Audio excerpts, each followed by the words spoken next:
ዓለም ላይ ካሉ ውድ ነገሮች ሁሉ ብትበልጥ እንቆይና የትም ቦታ ሴክስ ምን በኩራት የምጠራው አይነት ሰው ነው። ምንድን ነው ነገር ያለምንም መስፈርት የምትወደኝ አንተ ብቻ እኮ ነው። አሁን ብቻ አይደለምሽ እስከ ለተሞቴ ድረስ ሁሌም እወድሻለሁ። መቼም እንዳትለቀኝ። መቼም አለቅሽ። እወድሃለሁ። ከምንም በላይ ምን እንደሚገርመኝ ታውቂያለሽ? ምንድን ነው? እንደምትወጂኝ ስትነግሪኝ ስሰማሽ የሆነ የድል አድራጊነት ስሜት ነው የሚሰማው። እንግዲያውስ ቶሎ ልንገርህ። ደስ ይለኝ። እወድሃለሁ፣ እወድሃለሁ፣ እወድሃለሁ። እኔም በጣም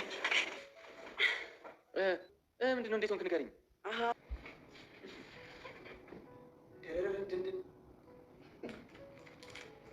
አያችሁ አይደል? በእኔ ተማመኑ ብሎ ለዚህ ነው። ቆይ ምን አቦኑ ቅድም እንደዛ ጥለን የመጣው ከካራክተር ስወጣ ሰው ቢያየኝስ?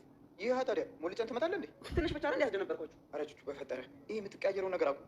ምንሽ ተቀያየርኩ? አቤላ ካራክተር እኮ ነው እሱ። ቆንጆ አድርጌ አጣፍጬ ነው ነገርሽ። አሰላሙ አለይኩም ወራህመቱላሂ ወበረካቱ። ውድና የተከበራችሁ የፍቅር ጎጆ ቤተሰቦች እንኳን ደህና መጣችሁ ብያለሁ። እንዴት ናችሁ? እንኳን አደረሳችሁ ኢድ ሙባረክ ብያለሁ ማለት ነው። እንኳን ለኢድ አደረሳችሁ ማለት ነው። ኢድ ሙባረክ ማለት እወዳለሁ። በመላው ሀገር ያላችሁ በሀገርም ከውጭም ያላችሁ እንኳን አደረሳችሁ ላለሁ ማለት ነው። ኢዱ የሰላም የፍቅርና እንዲሁም የስኬት ሰላም የምንሰማበት አላህ ያደርግልን ማለት ነው። ሁላችሁም እንኳን አደረሳችሁ ብያለሁ።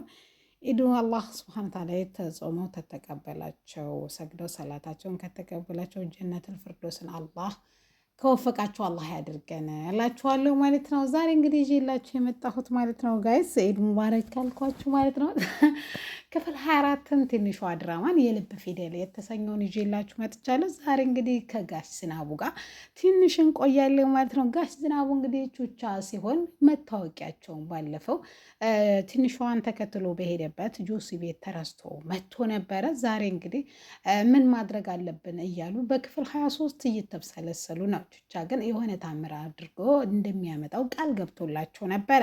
እንዴት አድርጎ ነው የሚያመጣው? ሰባብሮ ቀነጣሶ ነው እዛው የሚጥለው እያለ ነበረና ስለዚህ ያን ነገር እንዴት ነው የሚለውን እንግዲህ ዛሬ ይዤላችሁ መጥቻለሁ። እነሆ እንድትከታተሉ እናንተን በአክብሮት እጠይቃለሁ ማለት ነው።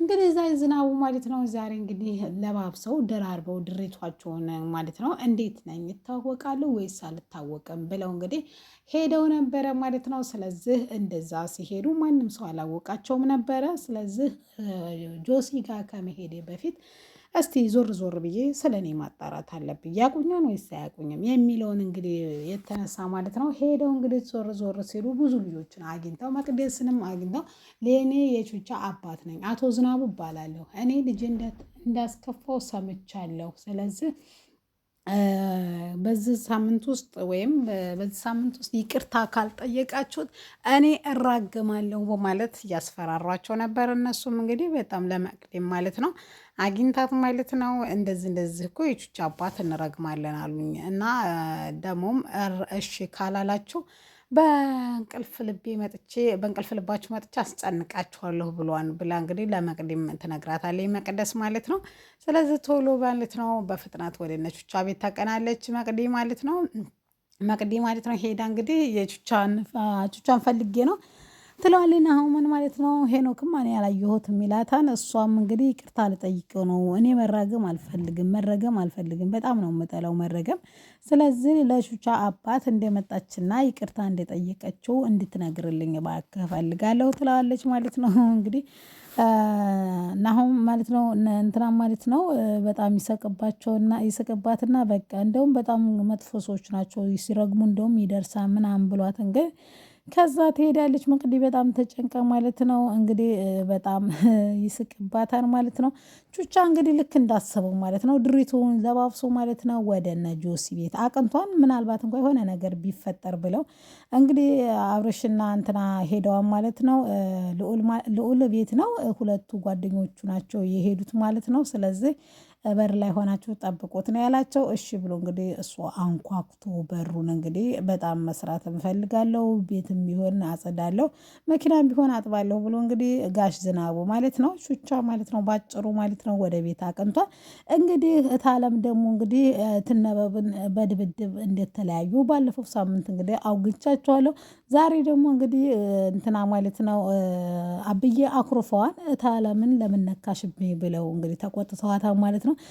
ትነበብዬ አሁን ምን ታርግ? እሷ ግፈኛ ናች። በእሷ የተነሳ እሷ እንዲያገቡ 3 ባሎች ሞተዋን ስትላቸውም እንግዲህ አብዬም ማለት ነው እሷ ምን ታርጋቸው? በድላቸው ነው የሞቱት። እንኳን 3 ለምን 40 አይሆኑም በማለት እንግዲህ እንትን ይሏታል ማለት ነው። እሷም በጣም ተናዳለች ማለት ነው። እታለም እንግዲህ ምን ታደርጋለች? እህልም ምንም አልበላም ብላለች ማለት ነው። እሷ እንትናና 2 ትንሿና ደግሞ ወጥተው ሲመጡ ማለት ነው። ስለዚህ ይዙና እሱ ማለት ነው ምግብ ትንሿን አቅርባ እንድታበላቸው ካደረጉ በኋላ ነገር ግን እታለም እንደመጣች ማለት ነው ፈጽሞ ምግብ አልበላም አብዬ ይሏታል። ለምንድን ነው ያቺ የተረገመች ሴት ስለተነካችብህ ነው ወይ ስትለው ነው አይደለም እሷን ለምን ትናገሪያታለሽ ምናምን እያሉ እየተቆጡ ወይም እያፌዙባት ነው። አብዬ ፈልገዋት ሳይሆን ነገር ግን እታለም ያው ሁሌ ስለምታበሳጫቸው ይሄን ነገር እንጠቀም ብለው ነው መሰለኝ በዚህ ነገር እንኳን መያዝ እንዳለባቸው ተሰምቷቸዋል ማለት ነው።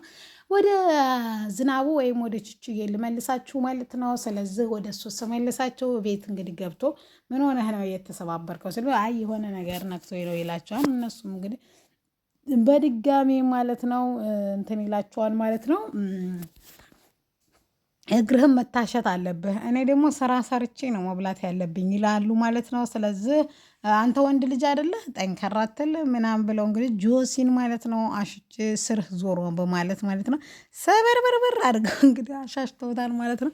ከዛም ለ30 ደቂቃ እንዲተኛ ካደረጉ በኋላ ማለት ነው ዝናቡ ማለት ነው ቀጥታ ኩሽና ውሃ ማሞቅ አለብኝ ብለው ገብተው መታወቂያቸውን እንግዲህ ወስደው ሄደዋል ማለት ነው። እንግዲህ መንገድም እንግዲህ መቅዴ ለሁሉም ጓደኞቿ ቹቿን ይቅርታ መጠየቅ እንዳለባቸውና ጓደኞቿ ማለት አባቷ እንደሚረግማቸው ነግሮኛን ትላቸዋለች። እነሱም በቃ እሺ ይቅርታ መጠየቅ ካለብን ይቅርታ እንጠይቃለን እያሉ ነው ማለት ነው። ጋይስ ሁላችሁም እንግዲህ ቹቻ በነገራችን እኔ ለድጋሚ 2 ጊዜ ነው ያየሁት። እውነት ነው የምላችሁ 2 ጊዜ ያየሁት። በጣም ነው ያዝናናኝ ቹቻ ማለት ነው። ስለዚህ መንገድ ሲያገኛቸው ደግሞ እነ አብርሽን ራሱ እና ቤላን ማለት ነው ማናችሁ ምንድናችሁ አላቃችሁም ምንድነው እንትን የምትሉት ይላቸዋል ማለት ነው። እነሱም እንደ አረ ምንድነው ነገር ልጅየው እዛው ተበርዞ ቀረ እንዴ ምናምን እያሉ ነው። እንግዲህ ወደ ቤት ከገባ በኋላ ማለት ነው ሁሉንም ነገር እንግዲህ ያው ከዝናቡ ወደ ቹቻ ተቀይሯል ማለት ነው። እኔ መንገድ ላይ እንዳታናግሩኝ፣ ስለዚህ እኔ ተካራክታሪ መውጣት አልፈልግም፣ አጣፍጬ እነግራችኋለሁ ብሎ እንግዲህ ልብሱን ሊቀይር ወደ ጓዳ ገብቷል ማለት ነው። ትንሿና ኢዛና ደግሞ ሻይ ቡና እያሉ በጣም ማለት በጣም ትለያለህ የኔ ውዱ ስጦታ በዓለም ላይ ያለኝ እኮ አንተው ብቻ ነህ እያለች እንግዲህ ትንሿ ስታሞጋግሰው ነበር። ይሄን ስትኝ እንዴ ልቤን በፍቅር ቀለጥ እንደምታረገው አላለም ኢዛና ማህበሪያ የሆነ ልጅ። ለማንኛውም እንደዛ ከሆነማ በቃ መቅለጡ ካልቀረበላ እንግዲህ እወድሃለሁ ብላለች። እንግዲህ ቪዲዮውን አስቀምጬላችኋለሁ ማለት ነው። ከዛም በቃ ሁለተኛ መቼም ቢሆን እንደማይለያዩ ቃል ተገባብተው ማለት ነው እንደን ይላሉ ማለት ነው። ወደ ቤት ይገባሉ ማለት ነው። በዛ ላይ እንግዲህ ከእንቅልፉ ከ30 ደቂቃ በኋላ ሰባብረው ጣታሉ በኋላ ማለት ነው ጆሲ ይነቃል ማለት ነው። ጆሲ እንግዲህ ሲነቃ ከበፊቱ በጥፍ ማለት ነው ታሟን መነቃነቅም አይችልም። ምን አደረጉኝ? ያ ሰውዬ የት ሄዱ? የት ናቸው? እያለ ነው ቹቻ የሆነለት ያወቀለት። ጆሲ ራሱ በጣም የሚገረምበት ማለት ነው።